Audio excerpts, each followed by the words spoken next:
Hi, it's Phil here from Revive My Ride. In this video I'm going to show you how to make quick, inexpensive but effective door braces for your car restoration project. Hopefully you'll find the video useful, and if you do then please consider giving me a thumbs up. And if you'd like to see more of my content then please consider subscribing, I'd love to have you on board. Okay, so why would you want to brace your doors? Well, let's go take a look and I'll show you. Okay, the first reason is this part of the car is called the rocker panel, and sometimes the longitudinal, and sometimes merely the sill. And this is one of the key areas that people have to work on when they're restoring a car. As soon as you cut this section out and start doing work on it, then you lose a lot of the strength of the vehicle. And especially if your car is a convertible top, but it applies to tin tops as well, then this can start to sag. And in fact, if your car is quite rusty, then it might have started to sag anyway before you even start. So if you install adjustable door braces, you can achieve two things really. The first one is, if your car has sagged, then you can adjust the adjustable turnbuckle and you can recorrect the dimensions. And I'll show you a little bit more about the dimensions in a second. And the second one is, even if your dimensions across the top are okay, so your car hasn't sagged, you can use these braces to maintain that, so hold it in place while you weld in the new pieces. Okay, so this is what I mean about maintaining the dimension. So your car should have a dimension across the top if it's a convertible, and you'll be able to get that from enthusiast websites and forums to find out what that is. And you need to make sure that you either maintain it if it's correct already, or correct it through adjusting the braces when you do any work. Otherwise you'll find that your doors won't open and close, or you might not be able to get the roof off. Okay, so just going to talk about materials really quickly. So I got some lengths of this electrical conduit, and it's 25mm external diameter, and it's about 1mm wall thickness. And I found this to be strong enough for the braces that I was making. This you can get them in 3m lengths, and so if you're based in the UK, you can pick this up from Screwfix for about £10.50 a length, and I bought 2 lengths, so I spent about 21 quid on electrical conduit. And then the other thing is these turnbuckles. So they extend outwards from both sides just by turning them. These only cost about £2.60 each, and you need 4 of them if you're doing 4 braces, 2 for each side of the car. And the final thing is, I just had some steel in, to be honest. So I had a big length of this beam originally. I cut it down the middle to turn it into angle iron. So obviously if I'd had angle iron, then that would have been better. This is about 1/4 inch thick and is probably a little bit over spec, but I wouldn't go any thinner than about 1/8 inch for the brackets. So the first thing I did was create some brackets for mounting the brace. So what I did is I cut some material to length, and then I measured across the hole centers, and then I drilled through. So for example, the hole centers here are 50mm, and then I drilled clear holes through. So what that means is, for example, if you're using an 8mm bolt, then you drill a 9mm hole through each side. And that's because if you're slightly at an angle when you're drilling through, or you know, you're not 100% in the right place, that gives you a little bit of flexibility. If you drill those exactly the perfect hole that you need, unless you're 100% accurate, you then won't be able to screw through into the threaded bits behind. So as I mentioned, I made the brackets out of this steel that I had kicking around. So I just kind of cut some off and then cut it down the middle, and I created angle iron, you know, or right angled brackets from that. And what I found was an angle grinder with a cutting disc in it was the most efficient way of cutting those. And then I just used a file to clean up all the edges so I wasn't left with sharp edges.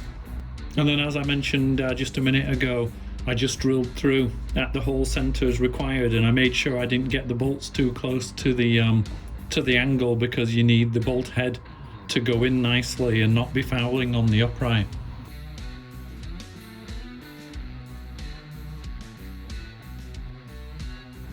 And at this end, this is where the door latch goes, so you can use the mounting points for the door latch for this end of the brace. And if we just go inside the car here, you can see that just inside the car I'm using the mounting point for where the reel for the seatbelt fits. So using all existing mounting points, and in most of the cases I'm using the existing bolts as well. Once I had the brackets fitted to the car, then I started looking at the turnbuckles, and I mentioned this earlier, but I made sure that I adjusted out each end of the turnbuckle, and that meant that once it was fitted I'd have some adjustment inwards if required, and also adjustment outwards because they arrive in the packet fully screwed in.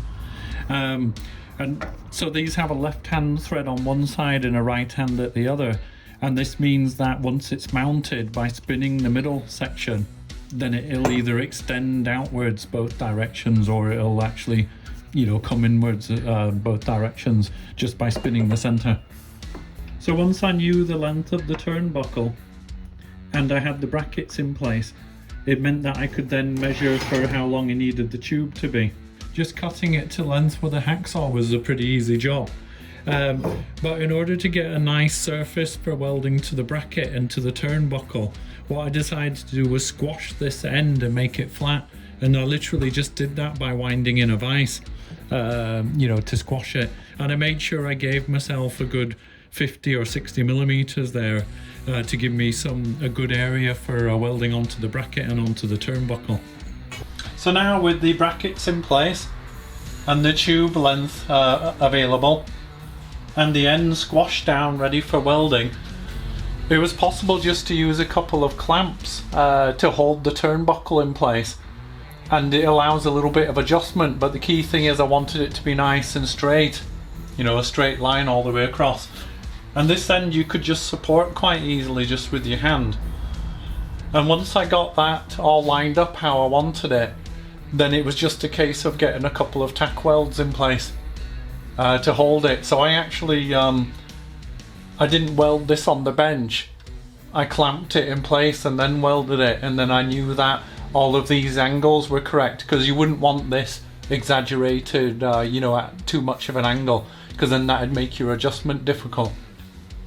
One thing to say about the welding though is, with this being galvanized tube and this being zinc coated, you can get some nasty fumes comes off. So I actually sanded away the outer coating because I thought I would get a better weld and it'd avoid me having too many fumes.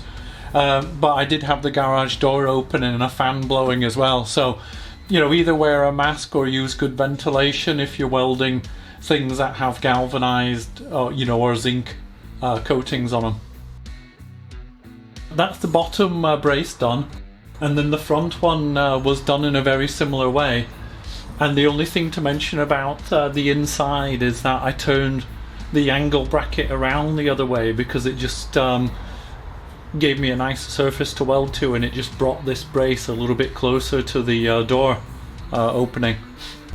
And this is how it works really. So you can literally just get a screwdriver and you can make a small adjustment up or down, and that enables you to put a bit of tension on this opening before you cut any material out.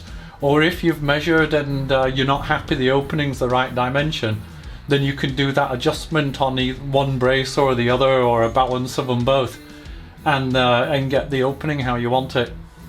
Thanks for watching. I'll put a list of all tools and materials used in the video description. If you liked the video, please remember to subscribe, and then hopefully I'll catch you another time. Feel free to post any comments or questions that you have in the comments section, and I'll answer where I can. Bye for now.